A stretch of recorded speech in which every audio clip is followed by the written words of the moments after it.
Day. The Empire of Mali. One person, Mansa Musa, was considered to be the richest man in the globe because of the vast amount of gold that were in his presence. Today, however, you look at Mali, the war, political instability that is in the country, and one asks the question, when will they just learn to take care of what it is they have, fix their issues, and become that great country that once was? But the proverb that I get this morning from Mali, a fly perched on the scrotum is gently nudged off, never struck. How would you interpret it? Yeah, there are situations that does not need rough approach. There are things that you can solve through diplomacy rather than the anarchical approach. So as the saying goes, of course, the sensitivity of a scrotum. I think you and I knows very well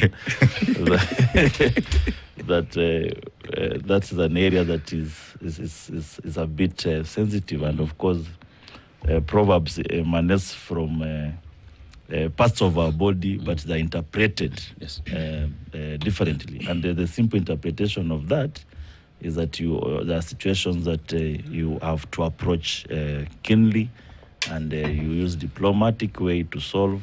And if you try,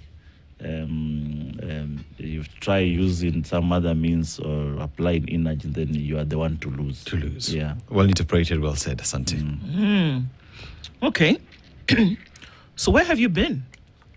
I've been around and within. Yeah, looking at the politics as it evolves and it changes every time. Yeah. But significantly missing from a number of rallies, meetings, convergences, presses, the things that happen amongst the Linda Mwananchi team, who for the beginning of it, we saw you then very vibrant and involved. Where have you been?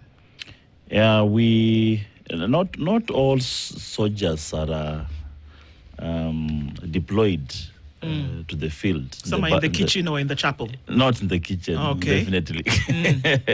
We are left in the barracks to direct. Okay. And actually, warn them whenever there is some rough terrain ahead.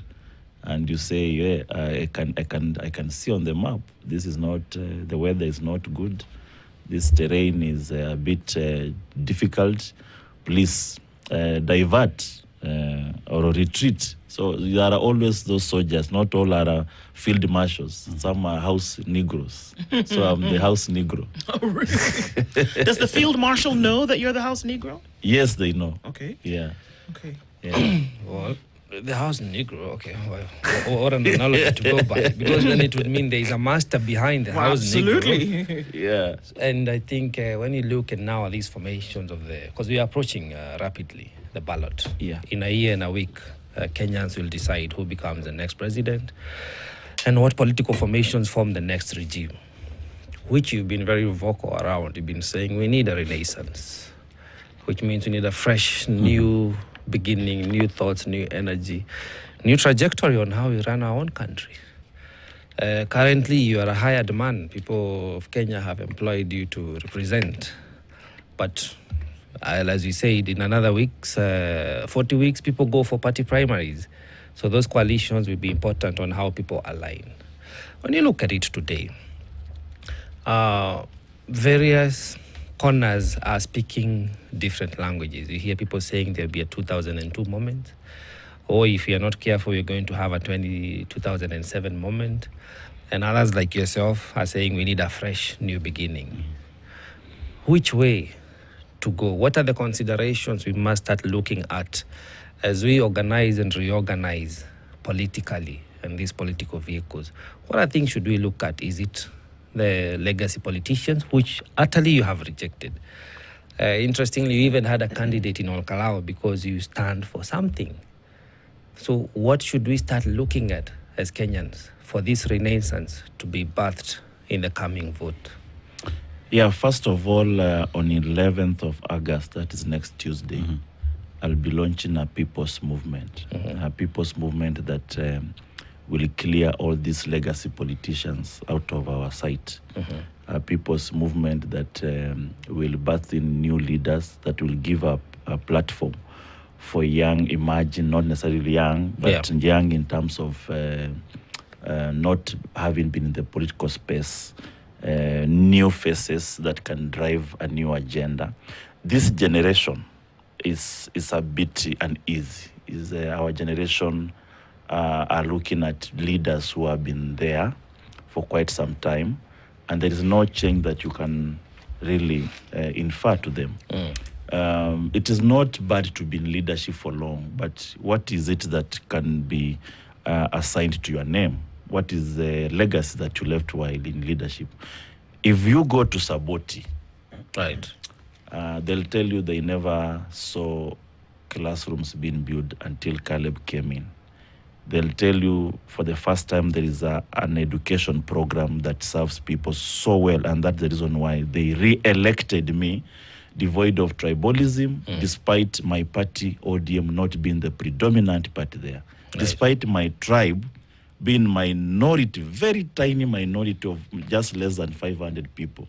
But I was voted in by the Kalenjins and the other Luyas, mixture of Luyas and the Kisis and the Luos and the Kikuyus and others. Devoid of tribalism. Is because that you've left a mark. There is something they can relate to your leadership. And this is your third term. This is my second term, and I thank you for wishing me my third term. It has come prematurely, and they can tell you that for the first time we've seen something around the leadership, as opposed to the past leaders. The same case at the national level. Right. There are leaders, for example, when I followed Baba, it's because I saw his struggle for the country, being imprisoned for 7 years, not because he has stolen somebody's chicken, but because he was fighting for democratic space in this country. He fought for the new constitution. He was part of the people who championed for devolution that Kenyans now have come to appreciate. There is something alongside that name. When you look at other names, and the reason why we rejected Ruto is that I watched the Ruto's time in politics. Since Moi's time, he was a minister in Moi's government. Nothing to his name. He was a minister for agriculture, minister for education in Kibaki's government. Nothing to his name. He was a deputy president for 10 years. Nothing to his name. That is the reason why I rejected. That you cannot be in a position of high authority and there is nothing that people can write home about you or something major that you revolutionize. That's why I rejected it. Now, today, we are asking ourselves, there are leaders who have been in leadership. They must really convince us that while they served in Moi government, while they serve in Uru's government, while they serve in Kibaki's government, there is something that they revolutionize for us to believe that they can be part and parcel of the change we are demanding now. I don't think if those statements should be construed as lacking disrespect to them. I said we respect them. There is nothing about abusing them. We are just asking, you've been in this position for quite some time. What is it that you've done for us to also believe that yes, you hold something to allow this country move forward? And every generation has faced a situation. Right. There was a generation that woke up one day and they decided that the colonialist must go. Yes.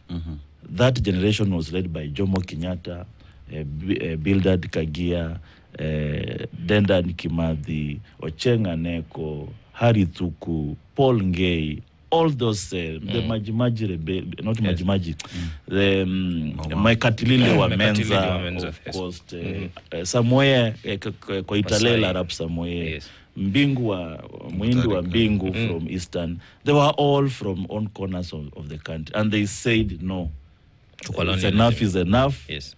The colonialist must go, we must get independent. Independence we got. Kenya is an independent sovereign state. Correct.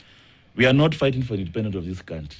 Now, there was another generation that came and decided now we are independent, but we are under one party rule, and that is KANU. There is no space, there's no breathing space, democratically speaking. And they said, no, we must expand our space and become a multi-party democracy, multiplicity, pluralism. And they fought for it. Some were in prison, some died, some are still having their scars of liberation. We are talking about Charles Rubia, we are talking about Kenneth Matiba, we are talking about Jaramogi Oginga Odinga. They won that war. It is a call of their generation, and they won. We are now a multi-party state, including the newly formed People's Renaissance Movement. Otherwise, it would not have existed today. Okay. And then we had a third liberation that said, okay, fine. We are now self-ruled. We have multi-party democracy. But our constitution is still archaic. It is still has some aspects of autocracy. We need to have a rule of law. Right. That answers to the international space, according to the rules of the international governance. And they started fighting for a new constitution. We had Kibaki there. We had Raila Odinga there, very in front of that war. We had, of course, Uhuru and others. Orengo was there. And we have a new constitution. They won that war. Yes. We are now, devolution is there. We are not fighting for a new constitution. What is the call of our generation? What is it, according to you? Our call for our generation is economic recovery. Why were people in the street? Why did the young people decide that finance bill must go? They didn't say colonialist must go. They didn't say we need a new constitution. They didn't say we need multipartyism. They said finance bill. It is not answering to the economic situation of our time. So the call for our generation is economic liberation. When you talk That's why I say Kenya needs a renaissance, economic renaissance. We talk about economic recovery, and when you talk about economic recovery, we equally have to talk about economic injustices that have been meted against the people of Kenya. So we look at the corruption, we look at the debt question, we look at the cost of living that we have today. And with that, then we have to look at individuals who've played one role or the other for us to end up here. What I'm hearing you say, and correct me if I'm wrong, is that those who have been given responsibility that have messed up things cannot again be given the responsibility of fixing that which they messed up. Correct. You've gotten it correct. If you are in school, I'll have given you an A+. Because you are a fast learner. Do you think then that is the realization of Kenyans across the country, that moving forward then we can't do things the same way? It is only a stupid person who does the same thing the same way and expecting different results. Listen what the youth said. They said tribeless. They said partyless. They said leaderless. Right. Why don't you go back there? Why are you returning the country to tribal cocoons? Why are you now telling us you have to take this person with 2 million votes, add it to this person with 3 million, add it to this one with another 3 million, and they make a government? Is this the reason why Kenya is stuck to where we are? Is this not the reason why we went to fight each other in 2007 because of tribal animosity? Right. Is it the reason why Kenya are stuck here because few leaders have gotten hold of their tribe and they use it to negotiate for power? But now, rightly put, they are reorganizing. Yesterday, we were treated to a presser, whereby a coalition in the name of Azimio, chaired by one former President Uhuru Kenyatta, held their meeting, and they came out and pronounced themselves on how they'll be recruiting more parties to form a coalition to oust the regime, the outgoing President William Ruto.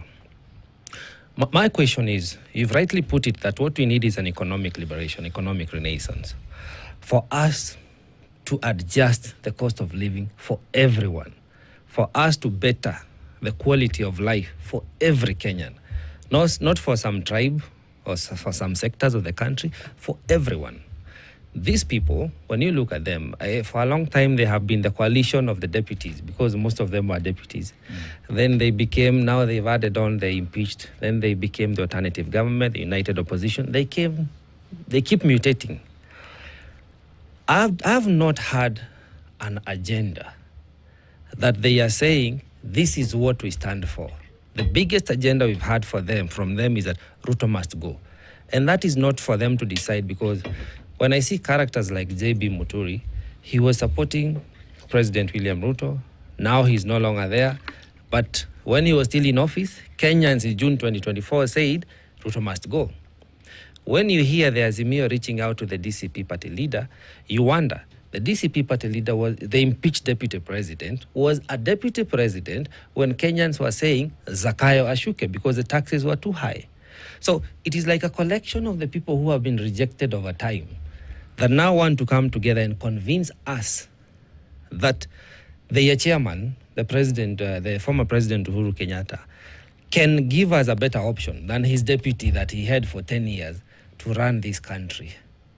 Are we being hoodwinked? And how do we deal with these legacy politicians? Like you said, some have been in government, like Alonso for the last, he said not 50, but 40 years. But there's nothing you can associate him. And I'm picking them because these are people who are coming out to claim a tab at the presidency. Are we being hoodwinked? And if we know what we need is economic liberation, if they don't stand for it, what should Kenyans do? Kenya seems to have accustomed to these leaders. So much so that when you try to argue differently, they say you are a mole. You are been sent to disrupt the status quo. You've been sent to cause disunity in the opposition. Nobody wants to be questioned. Nobody wants to be criticized. And, I'm just telling them, allow Caleb to criticize you so that to save the country from another mess. Because Ruto is going. Yes. That is no question about it. Ruto is going home. What we are discussing now is a person to occupy that seat next. And they must allow people to question them. They must allow people. It's like an interview. Yes. We have already agreed as a nation, Ruto is a wrong president. The whole country has agreed is going home. What we are discussing is who is going to occupy this seat so that we do not enter into another Ruto presidency. Then we start going to the street and they're singing so and the so must go. And I'm warning them that it will be very easy to come back, to get this power because the whole country wants to give somebody. It can even be any Tom, Dick and Harry on the street. But I'm just warning them. If you do not allow Caleb to give you a warning shot and criticize you so that you correct early, 1 week after swearing in, kuweka tu Biblia chini, so help me God. Na unaweka Biblia chini. People will be on the street telling you to go home. I'm warning them. So they rather listen to us. They rather listen to because there is a generation that has woken up and they are questioning.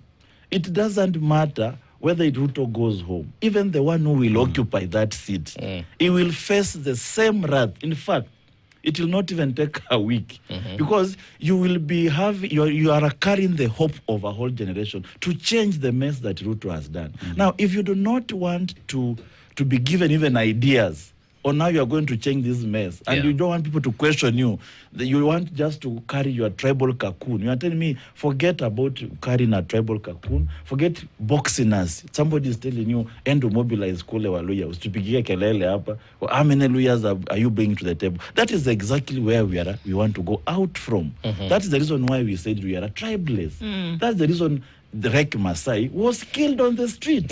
Don't we respect these young people who sacrifice their life for a change? Why are we dancing on their blood? So what exactly is the warning, Amisi? What is the warning? And to whom? And who is it to? The warning is to every boss, every person. I don't want to vie for president today. Okay. Mine is 2032. Okay. And I'm preparing for it. I war to those who will come to compete against me because it will be fierce. I'm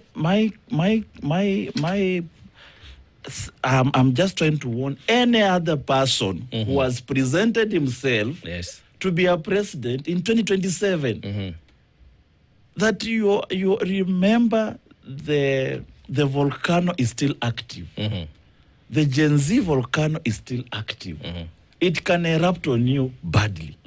So you do not just come and smile and think people love you so much that you are the best person on earth, and you are this darling that people just want you to be a president. No. Okay. People are responding to a dire need. Yes. And if you do not fulfill that dire need, it will not even take you 1 week in office. So they will come and remove you, and it will be very embarrassing. Let me just get clarification. So what I'm saying is that they must be singing Ruto must go with an agenda. So who are you talking to? Any person who has, there are people, there's even still more people coming to be present to vote. Linda Mwananchi? Any person, Linda Mwananchi has not even proposed for president. Okay. So nobody has come up to say, do, I'm vying.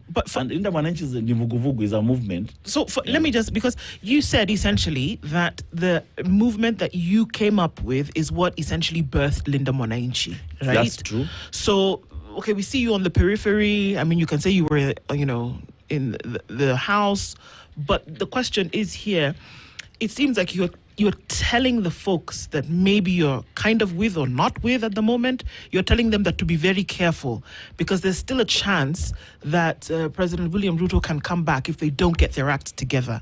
Exactly. Don't bring a president where people will now start asking for Ruto to come back. It has happened in the US. And the reason why somebody gives a warning is because they may have seen something that can get you into that direction, right? Yes. So are you seeing that perhaps the decisions they're making about who could be a flag bearer then has a skew somewhere? It's true. Because, of course, when I started the Kenya Moja, and when I say I started this movement, have you ever had anybody come to contradict? Not Just yet. call any person from Linda Mwananchi and ask them, is it true that Caleb started the movement? I started the movement in my own home, in Kitale. Mm-hmm. I hosted every person you see in Linda Mwananchi except Orengo and Osotsi. Mm-hmm. Any other person, I hosted them. The agenda was that people do not want Ruto, but they are not excited by the alternative opposition that we have. We need to excite these people. Mm-hmm. We need a new face. And I particularly chose Edwin Sifuna because he is our contemporary. We are in the same age. Mm-hmm. He has not been a beneficiary of the old order. Mm-hmm. He excites the young people. Mm-hmm. He kind of understands that we need a new order. Mm-hmm. And of course, he may not be perfect, but for now, he is one among equals. Mm-hmm. We are of the same level, but at least he's one among equals. And I chose him to lead us. Mm-hmm. So, the moment we now been told now Gachagua is our flag bearer, will now that excitement continue? Will it, from your opinion? It will not, because remember, he also belongs to the same government that was a mess before we came on the street. So he has to come out clearly and say, now, nobody will refuse regardless supporting him. I mean, as a person who is seeking for elective position, any person can support you. Whether he's a mad person, he's a what, he's a tribalist, every vote counts. So we are not saying now, when you try to say, we want the flag bearer to be this one. Right. You seems like you are accusing the rest. No, we just said, for us to achieve the call of our generation, the leader of the movement must look like the movement. But the rest can support the movement from behind. Would Kalonzo be a reflection of your aspirations? Can we hold that so that we can take a break? Okay. And you can think about that question while we're on the break, because it's a Kalonzo question. It has come up. Caleb has already said very clearly that the names that are being floated and that where everybody seems to be in this kumbaya moment is not going to work. He's sending out a warning this morning. And then maybe later on you can tell us whether, if you sent out the warning and it's not been heeded, does that mean Caleb exits from all of this? But we'll talk and continue in a bit. This is the Situation Room, the only way to start your day. Are a potential flag bearer of this movement. Because I'm a proponent of new ideas, new beginning, I'll favor Sifuna, for example, not because he comes from Western. People, when I favor Sifuna, they think it's because he comes from Western. Even if he was coming from Coast, will still fit into my idea. And should he also go astray, we will rebuke him accordingly, because this is our contemporary. The only emphasis we have is that there is a call for a generational duty, a call for a renewal, a call for a rebirth from tribalism, a rebirth from economic regression that has faced this country, a rebirth from a very retrogressive politics that we've been playing around. And we are saying, if you've been a beneficiary of all this cabal that has existed since Moi's time, then you do not carry the wherewithal, you don't carry the enthusiasm, the charisma that will drive a new movement. And that is not to say you are incapable. We are just saying, can you allow the young people drive the agenda of their generation, just the way the Mau Mau allowed you the second liberation to carry the agenda of their second liberation. Those who fought in the second liberation, they allowed the third liberation to carry the agenda. Now, if you participated in the first, second, and third liberation, allow this generation to carry the call of their duty of the fourth liberation, economic recovery. And we are saying, if you've been part and parcel, we are not even accusing Kalonzo, we are only saying, can he support a new person? Can he support a new face? He will still have achieved whatever he wants to achieve. But don't put your name for presidency. You support someone else, Kalonzo, for example. Exactly. Do not put your name for presidency, but say, okay, we've had our time as a generation. We want to give these young people also a space to fight for their chance. But then, Caleb, there is also the challenge that does exist, and we'll just go back to 2022, where Raila Odinga was seen as Uhuru Kenyatta's project. And through that, many say that Kenyans rejected continuation of Uhuru Kenyatta's government through Raila Odinga. You know, many say Raila Odinga lost that election because of Uhuru Kenyatta's support. As we look at even the meeting that happened yesterday, and Uhuru Kenyatta then being looked as being the determinant factor on who then becomes the president, many say the same way Kenyans rejected Raila Odinga in 2022, the same movement, including Edwin Sifuna, might suffer the very same problem of being rejected by Kenyans who will say, we said no to Uhuru. We'll equally say no to you because you've been captured by Uhuru Kenyatta. Is that a concern? It's a very big concern, and that's why when I speak contrary to that, I'll be called names here after this studio. I said he has been sent by Kasongo. You know, sometimes I wonder what really Kenyans want. They want change, but when you tell them this is the right way to go about it, they'll still recoil back to the old order, to the status quo. Now people are so used to these names that when you try to even correct or even criticize, you will be branded like a person who has come to destroy. I say that, the reason why I say these people did not understand the assignment. The assignment was these young people were not excited by these people. They wanted something new. Even if you are to support them, don't support them from in front. Just sit at home. If you have some coins, just pass to them to go around campaigning. I think that is a duty to a sitting, a recognized leader like Uhuru. But when you are on the front page like this, because what Kenyans, there is what you call perception. If the people see Uhuru there, it's like he's a presidential candidate, because the rest looks like they are supporters. But the image of Uhuru is the one that is looking like he's the one vying. He's calling the shots.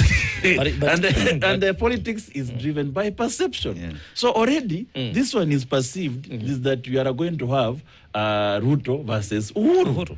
So this one already is foiled, because people will be forced to choose between two evils and they look at who is a lesser evil. What if Ruto becomes a lesser evil? So we are going back to the same thing, and I am telling them, you are driving this thing. That's the wrong way. This thing called Azimio.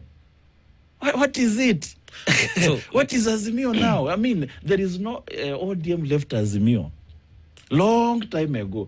According to us, Azimio is a failed coalition.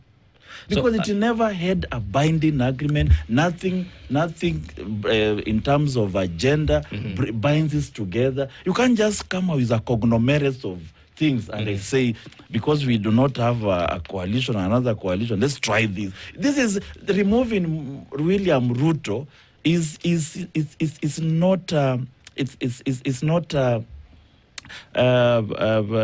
removing William. It's not something you are trying to test. It's not a guinea pig. You must be very intentional about it. Are you saying that should this coalition of Azimio continue to form as it is, your party will not be forming that formation, even though they're even calling on Linda Mwananchi to join the formation? Yeah, Linda Mwananchi is not a party.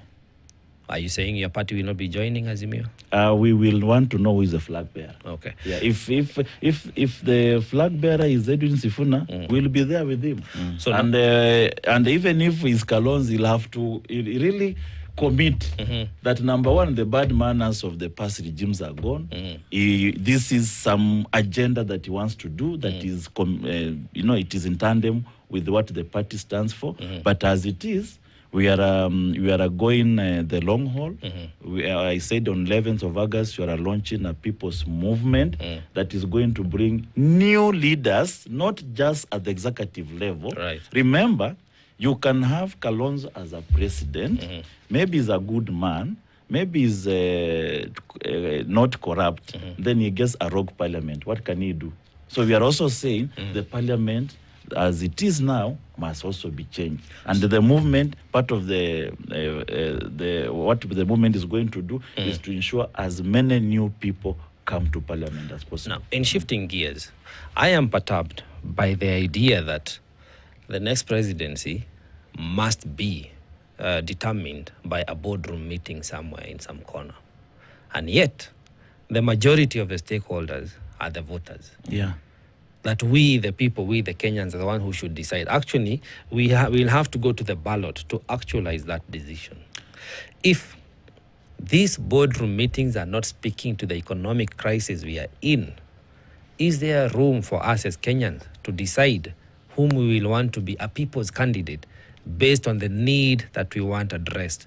Why are we talking about who will be the president when we have not defined what we want them to come and address critically? Another wisdom detected. I think this room is full of wisdom. We need to expand it and share this wisdom to the rest of Kenyans that are struggling out there. It is, as I say, it is surprising that people still think that Kenyans appreciate a president that has been cooked somewhere and presented to them. Kenyans want something. Even when Obama moved the crowd and they said America must change, it was not a boardroom decision. No. It is something he planned for. I see people walking up between huyu na tuchague nani, nani ako na kabila kubwa, nani ataongeza hii. That is not how you choose a leader. Obama, he even wrote a book in advance about what he wants to do to America. And he came up with his agenda. He announced on a broad daylight alone. And he told people, I present my candidature to be the president of the Republic, to the president of the United States of America. And he started convincing Americans why a black man should rule America. And he said that this is the land that gives opportunity, that a skinny boy with a funny name can have a space in America too. And he convinced Americans. We needed that Obama moment, devoid of boardroom. And I'm warning these people. Somebody somewhere can even come up. We have 1 year to the next election. They should not think Kenyans are now devoid of options. Somebody can come. It can even be a radio presenter like you. It can be a musician. It can be even an athlete. He can come up and rally Kenyans and remove all these people from the site. Okay. So they should actually know the Article 1 of the Constitution. The power belongs to the sovereign power belongs to the people. the sovereign power do not belong to the boardroom decision. It belongs to the people. That sovereign power is still active and it's still there and it is still being held by the same people. They can erupt one day and they chase all of you because they've been fed up by all these boardroom things or making coalitions, trying to put this tribe against this tribe. And you can see my tribe in Saboti, there are hardly 500 people.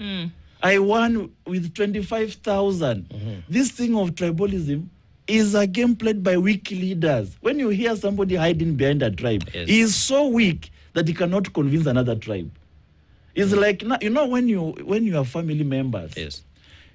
If I present myself to be a president of Kenya, will I go to convince my family member? Let's just see this is our son. You don't even need to convince them. But to convince another family, you must have something that even their son do not have.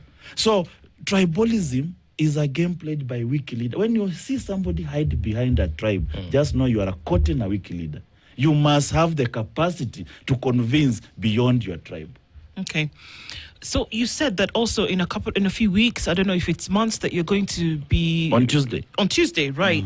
Next week, that you're going to be recruiting people into a movement. Not recruiting. this is not a Mshwari campaign. You want? So what is it? This is starting a movement. So it's starting another one. Not another. Movements can start anytime. Okay. You remember, we've come from Azimio. We had Sufuria Revolution. Yes. We Tawe left. movement. We came Tawe movement. Yes. We are now in Linda Mwananchi. A movement can come anytime, anywhere. But remember, a movement that will come close to the election, it will sweep everybody. Will be in the streets. Okay. That is a movement that will. It's not also movements have times. Okay. You can't be on the street for too long. The people get tired. But a movement that will come closer to it is going to sweep everybody. And what that's is why I'm saying what is the thrust of this? timing now? The thought is that it is a movement of new people who believe that we must be moderate. We must not be extreme. We must go to an election without saying, you have heard the way leaders are trying to drum the tribal war. Yeah. You just find a leader wake up one day and say, if you are from this community and you vote for 2 terms, you will do this. The other one will respond with another clarion call. If you are in this community, that is now trying to cause tribal war. And remember, tribal war is so convenient for a regime that is in place.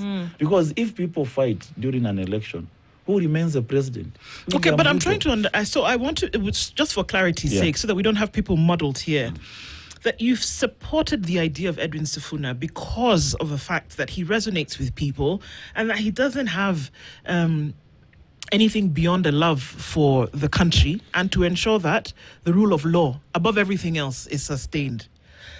Does this movement, this particular one, then go in line with an Edwin Sifuna leadership, or is it straying away from that? Edwin Sifuna leadership is still alive. Okay. The only problem that people have gone into Linda Mwananchi and they try to muddy the Sifuna. But the Sifuna as a person is still there. Yes. He can join another movement and they still erupt.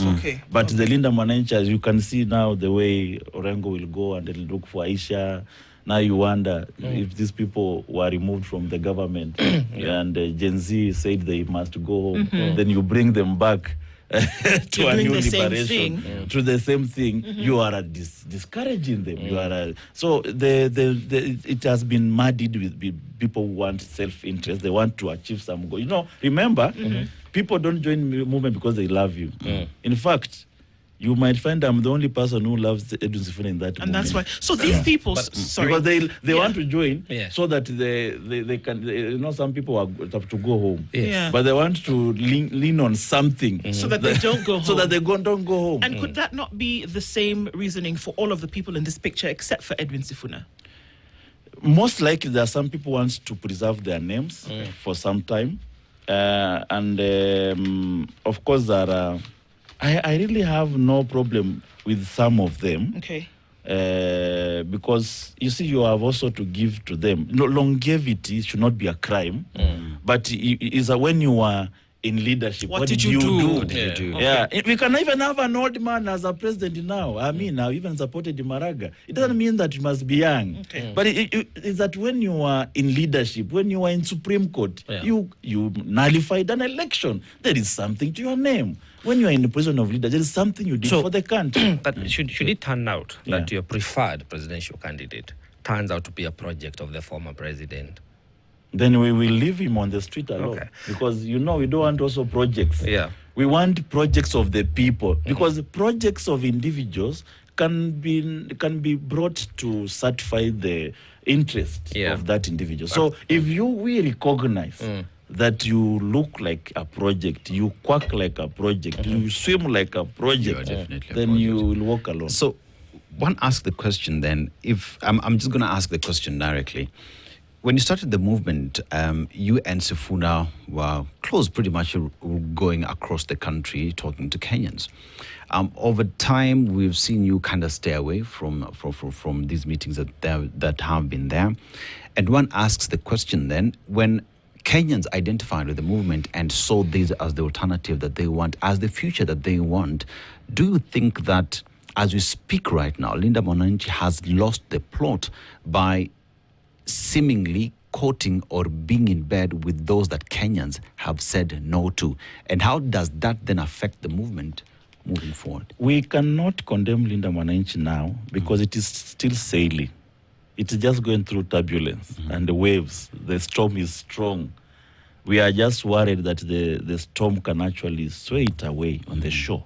And just as we are saying, they must steer the ship clearly from the direction it started, the direction it was shot from. And we are just also being apprehensive that we do not also fail to achieve the call of our generation. So this is a caution. It is not saying condemning that the movement has lost. No. Going through turbulence does not mean you'll not reach the destination. You can pass through the turbulence and arrive at the destination. But if you do not control the ship so well during the turbulence moment, you will definitely go astray. So that is a caution I'm giving. I'm the beginner, the founder of this movement. There was idea behind it. Please, let's be careful. People who come in, what is there can be people who have been sent to destroy it. I mean, we have heard these people serve in the same cabinet. Trojan horses. Trojan horses are always there in politics. Yeah, they are decoys. Correct. They send decoys, and you think they are singing in your song, only to direct the movement in the wrong direction. And I remember these are some of the people. Like, surely, if you've served with Ruto in the same cabinet, don't you think you can also meet together again? And we have seen the same bad manners when we follow some person. And before you realize there's breaking news. Alafu the supporters ndio wanaanza kusema I'm heartbroken, nini, Baba, why did you do this? We've been there before. Only for us to see breaking news at the steps of Arambe House. So, and there is always a common line. Just be careful of this common line. It's almost coming. That we do this for the sake of the nation. That line is coming. Just watch this space. There is a line that they are fond of using. That the nation is bigger than all of us. We are going to do this for the sake of that line is coming very soon. You will see it. Even the 2000. And that is the reason why we are refusing to go back to that line. Let us clear the nation once and for all so that we do not do this again for the sake of the nation. In 2007, for the sake of the nation, after people died and went to war, the three presidential candidates decided to form a presidency. Kalonzo became the vice president, and then Raila became the prime minister. And yet all the three of them were on the ballot. So for the sake of the nation, we find ourselves, as you're saying, making decisions that have already costed us, not just economically, but lives. So can we have for the sake of the nation moment before the election and not after the election?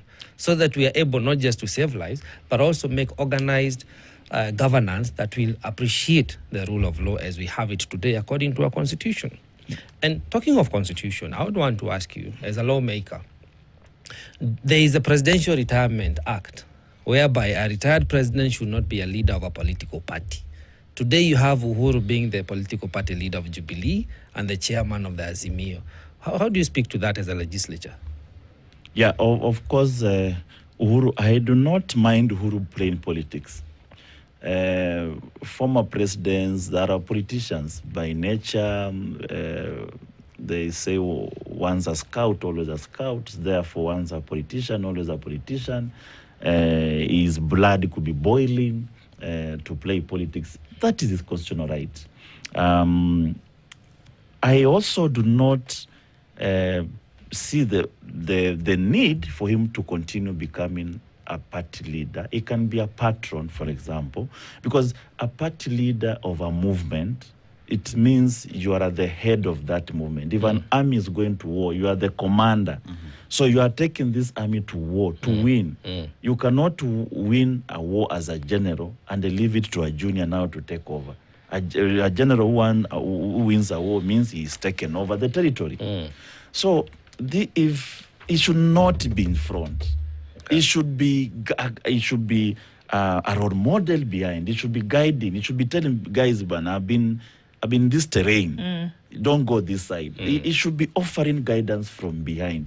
I'm not telling him to keep off politics. I'll not tell him to keep politics. He should do politics. But for the sake of the nation again, can he play it from behind? Can he just meet in boardrooms? Can he not come out in, whether it is through a WhatsApp call or a chair meetings? Because then it is construed, and the politics is perception. It is construed that all these people are not project of leader money. In fact, after this, if now we try to go and fundraise from 1 inch, they'll tell us Uhuru will give you that money. Wow. Okay? Yeah. But we were supposed to be given money by Kenyans, not Uhuru. He's member of parliament for Saboti constituency, he says, elected by 25,000 people, from a community of only 500. So he's brought down that ceiling in terms of what needs to happen. Tuesday, another movement. Tuesday. So we can't ready for Tuesday. We'll see and wait and see what this is all about. But he's sending out a warning this morning and saying that you can't do the same thing the same way and expect different results. It's one that we wait to see. Thank you for being in the Situation Room this morning. And we're glad that this time you were with us. Asante sana. Thank you very much. And I'm very happy that you are ready for Tuesday. Good morning. It's 8 a.m. This is the Situation Room, the only way to start your day.